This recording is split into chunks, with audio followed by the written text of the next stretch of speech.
stand-up historian. Those who tell stories rule society.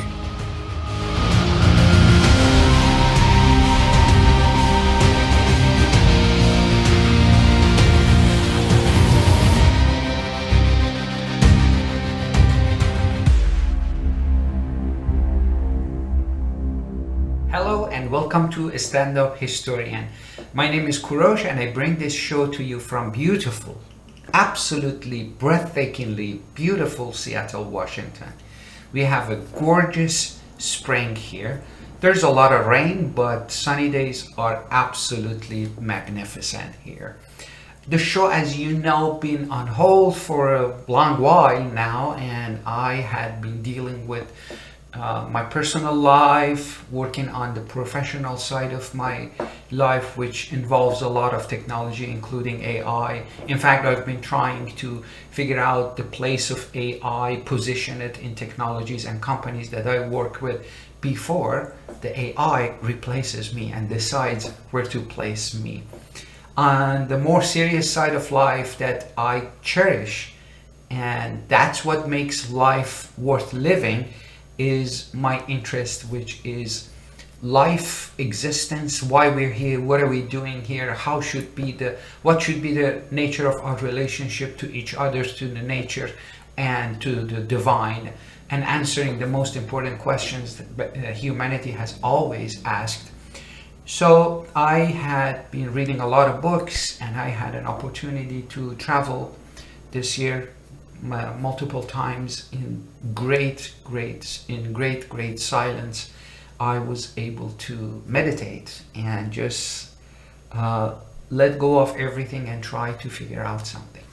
As a result, I am happy to announce to you that I finally was able to finish my book, which I had I tell you how that story came to be, but I was thinking about it and finally I was able to finish it. And the good news is the book is available in Kindle.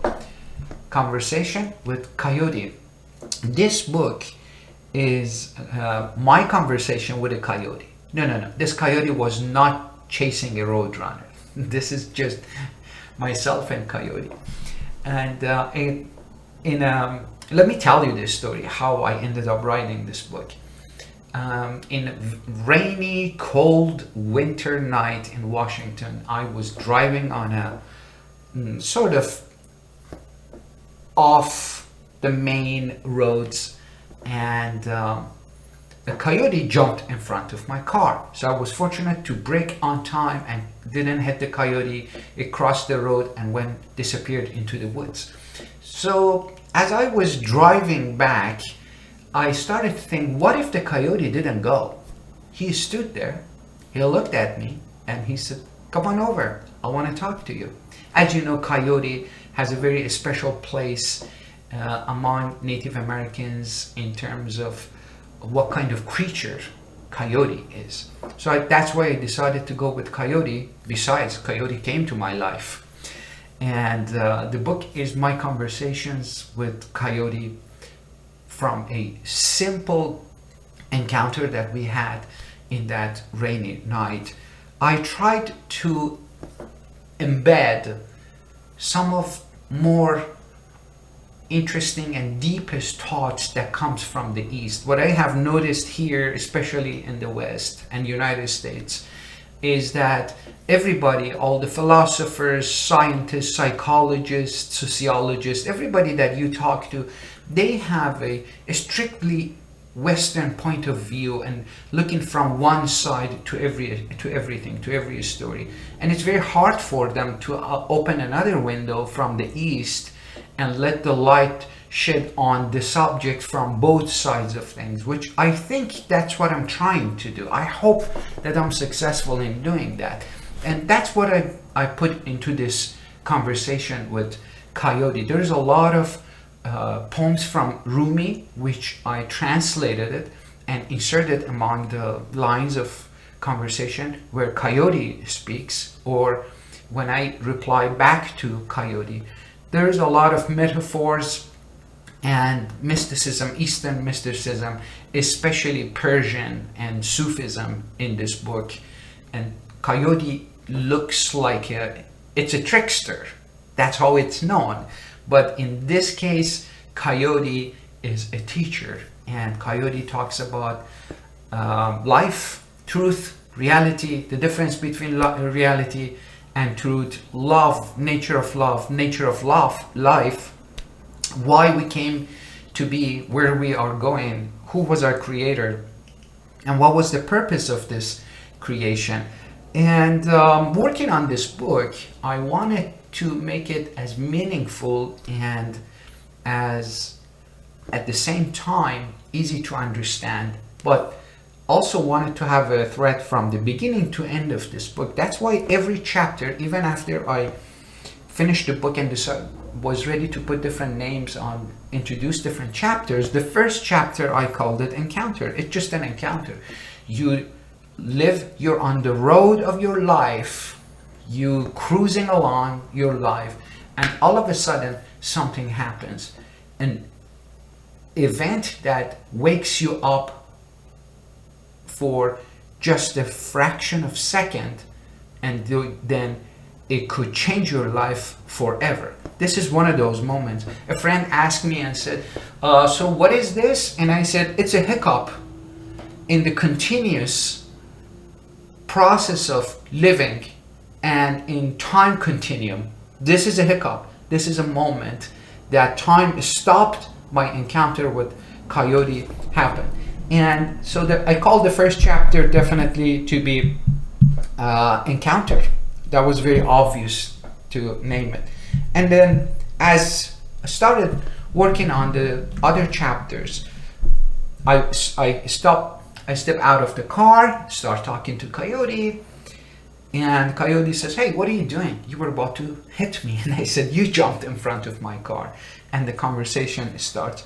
So after chapter 1, and we talk about our lives, how Coyote listens to us every time, every night, and knows more about us than we do. For a second, I just feel like I'm drifted.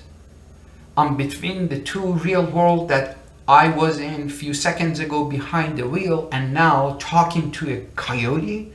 And that's the drift which is trying to pull me back to the trap, which I call it trap, the life as it was, get behind the wheel and go. And the hunger and the excitement of continuing on this unknown road and continuing this conversation with the coyote. So that's the drift chapter, which is the chapter 2.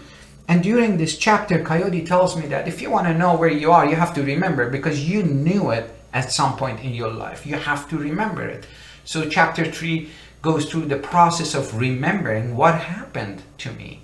And this could be something that we all want to go back to our life, look at the events of our lives, and figure out where are we, what happened. Slow it down and don't let this fast-paced life, which with technology has become even faster, swallows us, and we forget about living. So remembering is chapter 3. In chapter 4, there is a fantastic metaphor that came to my mind, and Coyote actually brings up the story of Pinocchio. You've heard Pinocchio. It's a puppet. Geppetto made him out of a log, a piece of wood. But Pinocchio is more than a puppet in the beginning. It moves, it laughs, and it does a lot of dumb things, and he causes a lot of trouble for himself and for others. But eventually he goes through this process of growth, very painful growth, until at the end of that, Pinocchio becomes a real boy. So in chapter 4, we talk about with Coyote about what is this? Am I a Pinocchio? Is life actually started in that log? Was it hidden in log? It was in there. Who put the life in there? And if you are Pinocchio, when are you going to become real? And what is to be real? What does it mean to be real? And is that the last stage of life, or there is more. So in chapter 4, which is a spark in the puppet, we talk about this story of Pinocchio. At the end of that chapter, Coyote asks me, so why do you think the creator created you? And I was ready for this. And honestly, most of the stuff that I put in this book are my very personal experience when it comes to these kind of questions. And my answer to why was the music. He wanted to listen to good music. He didn't have access to good music. So he brought humans on this planet and let them live here, reproduce, and eventually he got what he wanted. Good music. Listen to Mozart and many other amazing musicians that lived throughout centuries of or thousands of years of humanity among different nations, different areas of this world, and made the music. So my point to Coyote was, okay, he wanted the good music. It reminded me of a George Carlin line that says, he's talking to people that are against plastic. You know, they ask you paper or plastic. So he said, maybe nature brought humanity to make plastic because humanity was able to make the plastic, but nature couldn't. So anyways, this was my answer to why there is life. And I talk about the highest pursuit in life is pursuit of art. And the highest form of life, in my humble opinion, is music. Of course, painting and other arts are amazing, but number one definitely would be music. And then the conversation continues in the next chapter, chapter 6, and Coyote points out to what is the first action humanity does as soon as you are born. You cry. You cry. Every baby, as soon as it's born, it starts with crying. Why? Is it because he or she left the comfort of his or her mother's womb, or there is something else? And the conversation becomes very, very deep. Every level, every chapter, the conversation gets deeper. And this, the first cry, chapter 6, is one of my favorite chapters. I like it all, but the chapter 6, the first cry, is very important. And finally, as the awakening happens from the encounter, drifting between the two worlds, and then remembering who you are, where you come from, and then comparing yourself with something like Pinocchio, life, a spark of life in a log, until talking about why creator needed you, music, and the first cry. Finally, we get to the chapter 7. That's where I realize who I am. And by remembering that, in fact, door opens to so many other mysteries and questions. I have spent a lot of time thinking about what I put in this book, reviewed my drafts several times, changed it, last minute changes and all of that. I like your opinion to tell me, what do you think? It's a relatively small book. It's about 80 pages, so it's a quick read for most of you. Kindle version is available on Amazon, and also the paperback will be released within a few days, and I'm planning on having an audiobook as well, so it's easier for you while driving or whoever is more attuned to audiobooks versus other formats. So this is my report about the book, and also my return. I am going to, this is the first episode of Stand-Up Historian 2.0. I rebooted this, and I will be back with a lot of real good content. Meanwhile, I appreciate your loyalty, and during this time that I was absent, I had more people subscribing to my channel than ever. And I'm humbled with your comments and your very, very kind notes that you leave me. As always, I invite you to contact me on my website, standuphistorian.com. You can find my contact information there. I love to hear from you. And until the next episode, goodbye and have a wonderful life. Take care.